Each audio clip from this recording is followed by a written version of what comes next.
With the defense being revamped, are we seeing a situation where the secondary is making itself the primary for the reason why this team will be different this year?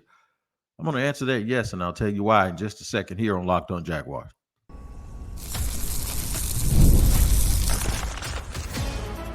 You are Locked On Jaguars, your daily Jacksonville Jaguars podcast. Part of the Locked On Podcast Network, your team every day. She is absolutely right. You are at Locked On Jaguars, and this is your team every day, and we thank you for making us your first listen. I'm Tony Wiggins, the host of the Locked On Jaguars podcast that you can find over on YouTube, on our YouTube page that is called Locked On Jaguars. Make sure you tap in every single day so you do not miss an episode. Hit the like button, the subscribe button, and then hit the bell so you receive notifications each and every time we drop an episode. If you listen to podcasts, whatever platform that might be, make sure you tap into that location each and every day so you don't miss an episode. This show today is brought to you by FanDuel. That's right. FanDuel is the absolute truth. All you got to do, man, is go to FanDuel. As the playoffs have winded down, sports have stopped sporting, but there is still baseball. This summer, FanDuel is hooking up all customers with a boost or a bonus daily. That's right.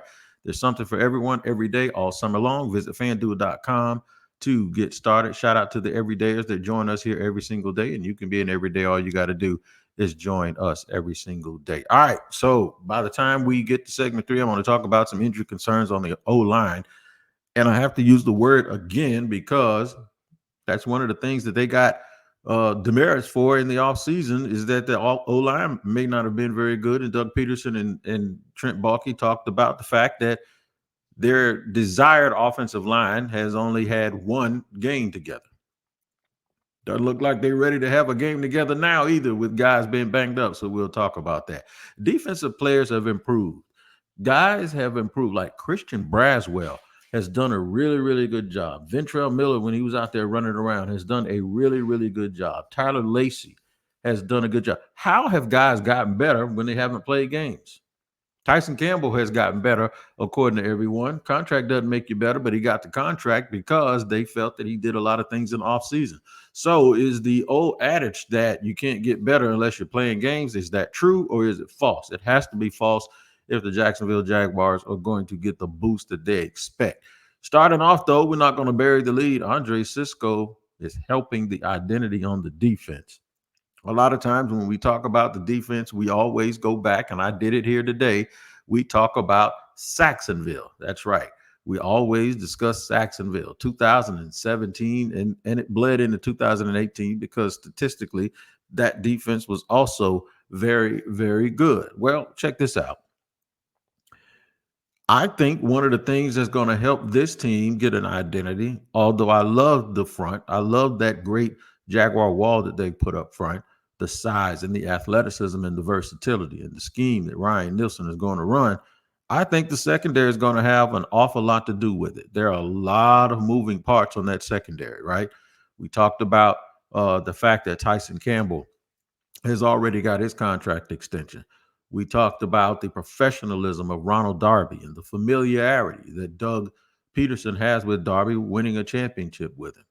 We've talked about improved play from Dewey Wingard and the versatility and the accolade of maybe the tough guy on the defense that they've been given to Darnell Savage, even though some people are still concerned about Savage.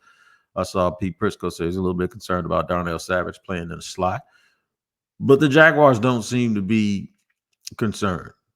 And then you look at the depth with DeAndre Prince, who was picked in the draft, along with Jarian Jones, who's done a lot of nice things, and Trey Flowers and all of these dudes they pick up. The catalyst, though, for me seems so far to be Andre Cisco. And I have been praising I've been praising his ability for a couple of years on this podcast. I really believe that when you see him and his body type up front, how powerfully built he is, without losing any of his agility, without losing his speed, he looks like the part of a dude that is an all-pro safety when you think about it. The only difference is just hasn't been on the field very much, relatively speaking, in his 3 years here. First year didn't play very much, was coming off an ACL injury from college, but was still a third-round pick. Then he did play some games and played pretty well in his second season. Showed some potential. Started out with a bang in year 3. Looked like he was headed for it, and then some soft tissue injuries once again kind of put him down and had him in and out of the lineup. So, and the Jaguars' inconsistency in the second half of the season made everyone look like they needed to be reevaluated.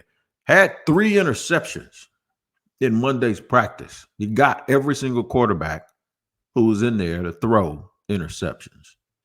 We talked about the offense yesterday, and I want to make sure I issue this apology to you. Yesterday, we was in the middle of a tropical storm. I did not make practice. We don't do good in the rain these days because we don't run fast anymore.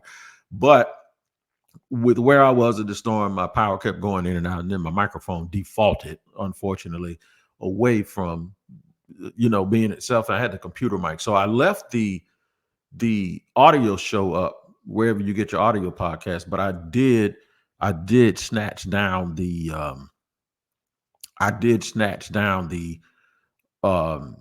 the video off of YouTube. I just did not like the quality, and I didn't want to put that product out there for you guys. So I do apologize about that. But we mentioned Andre Cisco just yesterday. And in mentioning Andre Cisco, we talked about the fact that if he intercepted all of those dudes, man, if David Garrard and if Mark Brunell and all of those guys were in training camp, he would have got them too, because he was hot yesterday. And of course, we know they practiced inside yesterday. So Andre Cisco has been, and according to defensive coordinator Ryan Nielsen, it didn't surprise him, because yesterday, right before practice, he spoke about Andre Cisco, glowing remarks about his professionalism, about how he lines up. He knows where he's supposed to be.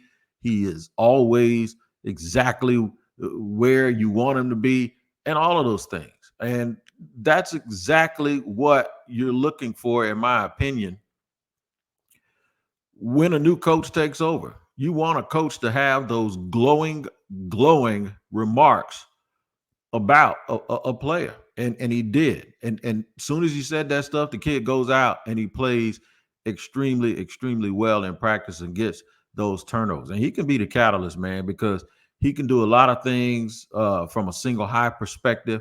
He can do an awful lot of things from just the perspective of exactly where you want him to be in the middle of the field, and erasing things and being sudden and being very, very quick.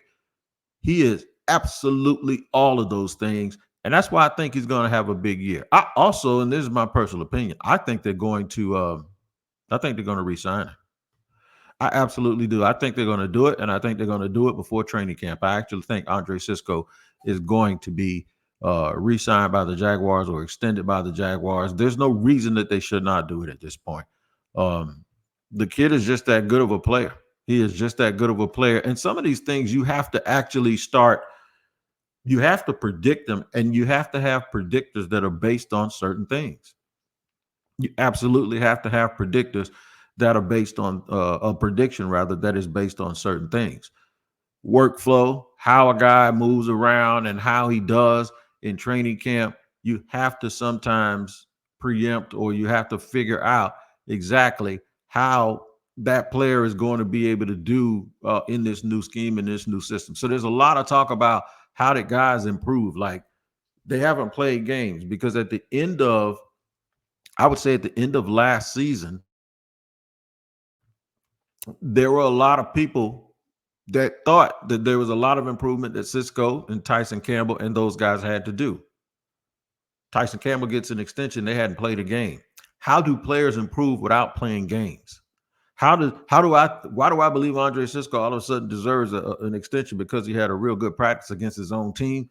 No, I just think you have to know these things before they happen, and know these things before it's a household name.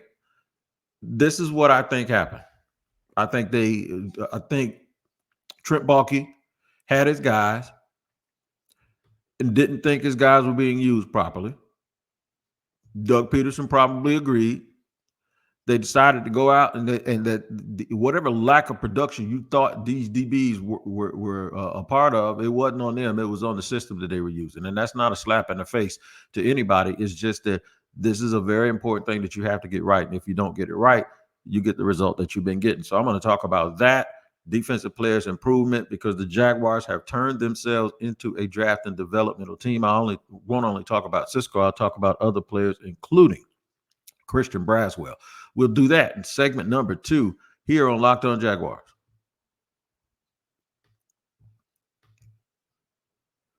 Not before I let you know about today's sponsor, that is FanDuel. Man, I love sports. I love them so much. I never want them to stop. I've been watching simulated games on TV just because I'm jonesing for football. But I don't have to watch simulated baseball because baseball is still right now in full effect, and FanDuel is too.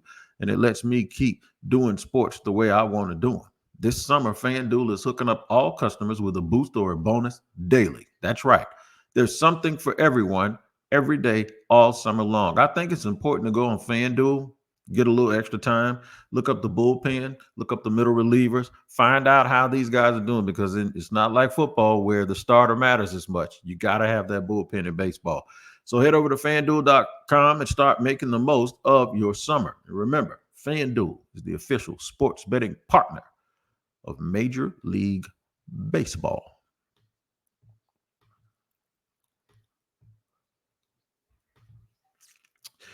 All right, segment number 2 here on Locked On Jaguars, where it's your team every day. We thank you for making us your first listen. Again, tropical storm kind of kept me away from practice yesterday. Fans weren't out Monday or Tuesday. Media was. I don't do rain. I can't run. Doctor's orders, right? Had a hip replacement not even a year ago, and then I need the other one replaced. So they said the best thing to do is don't be running outside and don't put yourself in position to run. So you're getting the inside Jaguars training camp from inside my office, right? I hope to be at practice tomorrow when the rain subsides a little bit. But we got all the info we needed, saw all of the interviews, watched some of our other local, very, very important word, our local guys like Demetrius Harvey and Zach Goodall and all of those guys and Shipley and Jamal Sincere. I got all of these reports from training camp, and it looks like Andre Cisco had a day yesterday, a serious day yesterday. And guys are getting contract extensions, and people are looking at their year 3 film saying, how could you extend those guys? This is something that you have to know. It might be a little bit of guys hedging their bets and covering CYA. If Trent Baalke drafted all of these dudes and they have performed okay, but maybe haven't performed at their full potential, it's either one or two things. Either they weren't that good or you just had them in the wrong system. And I'm going to focus on the fact that I think they were in the wrong system. I will say this, that is not a slap in the face to Mike Caldwell. It's not. Part of this game is getting guys that can play, but getting the right people to have them play for. And if you reverse that, some of it is getting the right coaches in place and then getting the right people that fit their scheme. Doug Peterson, if you recall, referred to the defense pretty much that they're running this year. I've heard him on a couple of occasions refer to it as the old 4-3. Maybe not so much in 2022, but in 2021 he did. And it sounded like to me that, and I'm just going to go out on a limb here, and I'm going to say Doug Peterson chose a defense coordinator that ran a defense that Doug Peterson probably thought gave him a lot of trouble. I think Doug Peterson looked at it from an offensive standpoint and said, if I ever get a chance to hire a coach, I'm going to hire that guy, and that guy's going to run that kind of defense, right? So the other thing is that Trent Baalke then has to be the type of guy who knows how to get players to fit that type of defense. And it can't just be big, fast trait guys. It has to be dudes that have a track record of fitting that defense. And sometimes in that little triangle, it becomes a little bit of a mess, right? And that's kind of what the Jaguars did. I think they got everything out of their defense that they could the last couple of years. And remember, they did go 9-8 2 years in a row. So it wasn't total trash, right? While I don't think they were the most talented defense in the world, and I think Trent Baalke probably had a little bit of culpability in that, I do believe that a part of the problem is things just didn't match up. Bring in Ryan Nielsen, I think things do match up. They match up a lot better. And I think that there's a situation where Mike Caldwell can go somewhere and things match up better than with what he did. For instance, there are people in Miami last year that can't stand Vic Fangio. Vic Fangio is one of the greatest defensive coordinators in the last 25 years. What do you mean you don't like Vic Fangio? Maybe what he did down there just didn't fit. They're former players that swear he's no good at what he does, right? There's people that don't like Vance Joseph, and Vance Joseph is loved by some players that did play for him. So it is really about finding the right people to run the right system, and then the right people to run that system for those people, right? So you have this thing now where Andre Cisco, Tyson Campbell they seem to be thriving with the new system. And I also think that this team has to depend a little bit on asking Ryan Nielsen and asking Chris Richard, guys that have a great reputation around the league. What are these guys? Who do we have, and what do we have compared to what you've seen? And I think the answer is indicative by the fact that they are giving these guys contract extensions. I mean, who better to ask than your coaches, and who better to ask than your pro personnel people? An office, by the way, that has gotten bigger under the Jaguars this year. And if you watched the show and heard the show, you always knew I thought that should happen. How can they actually get better? And the reason why this is so important, because this is a draft and develop situation. They spoke in the offseason about guys not really improving and getting better and being ready to play. Some of that has been changed by the way that they're running training camp, when they're giving each and every person a chance to show what they can do and what they can't. There ain't nothing worse than a dude thinking he can play him and you ain't never given him a chance to play, and then he's just sitting over there sulking. The only thing to do is give him a shot in training camp or give him a shot in practice, and then let the eye in the sky tell the truth. And then you can point right at what they do well, and you can point right at what they don't do well. Stuff that we will never have the privy of seeing if you're a fan or somebody in the media. But it gets rid of all of that guessing. It gets rid of the guessing. It lets you know exactly what you have. And one of the players outside of the starters is Christian Braswell. Christian Braswell, one, I thought he was still number 34, right? I wasn't paying attention. And then I kept noticing number 21 playing well. And then I kept noticing everybody interviewing Christian Braswell. And I'm thinking like, well, what has he been doing? And then I started watching and I was like, oh, that's him. Yeah, it looks good. It looks really, really good. But I like the fact that they didn't sit and rest on their laurels and say, okay, we're just going to depend on Chris Braswell doing everything in the offseason program, taking a different approach, probably changing his diet, getting in there with strength and conditioning coach saying, I need to improve and need to get better. And that's what he did. Parker Washington did the same thing on offense. But the thing is that they didn't rest. They went out and got Jarian Jones. They got Ronald Darby. They got Savage, who I just mentioned. And though all of those guys play a little bit different positions, this is why I think they're going to improve, because now I believe they have way more back there than actually they even need. And that sounds crazy to even say that, but no, I really do. I believe the Jacksonville Jaguars have competitive depth in their secondary to the point where it's going to be hard for them to cut some of the people that they have to cut. I really do. Now, I'm not sitting here telling you that I think it's the greatest secondary that they have ever. I don't think it's Jalen Ramsey and A.J. Boye, but it's going to be pretty good. The scheme is going to help. The development is going to help. The fact that they went young in the draft and added some pieces. The fact that they retained Tyson Campbell, who is a very good athlete. I hope they got guys a little bit healthier in the secondary. Doesn't seem like it's working on offensive line. We'll talk about that in segment 3. But this is how you build this thing out to the point where you can get an identity. And I think we might be shocked that the identity may come from the secondary. We thought the secondary was going to be secondary in this development, but it looks like the secondary is prepared to lead this team defensively while the front end gets everything together and figures it out. The Jaguars defense this year, I think, will be the identity of this football team. One of the reasons I have trepidation about the offense is because injuries can continue to mount on the offensive line. We'll discuss that here in segment 3. But I got to let you know that I appreciate you making Locked On Jaguars your first listen today. For your second listen, enjoy the Locked On Fantasy Football podcast. Get daily insight to the best fantasy draft strategy, so you can win your league this season. Part of the Locked On Podcast Network, your team every day. More here on the Jaguars and injury concerns on the offensive line. And we'll put a bow on this episode of Locked On Jaguars in just a second.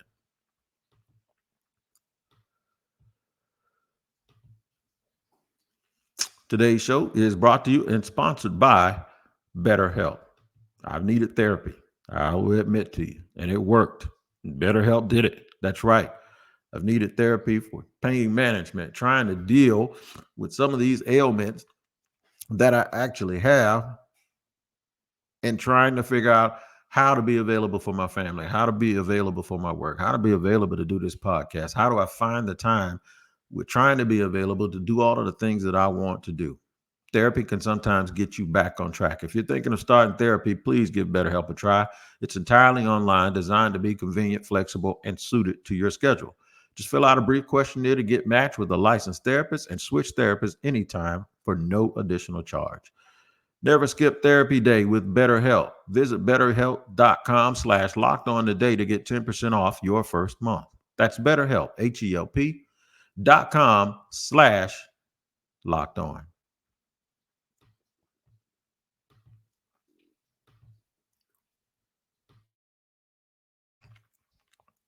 Third and final segment here on Locked On Jaguars, where it's your team every day. We always thank you for making us your first listen. We were talking about how Andre Cisco is helping the defensive identity because of his stellar play, not just the play for one day that he had 3 picks, but since he did have those 3 picks, we ain't gonna act like we ain't hear about it or see it, right?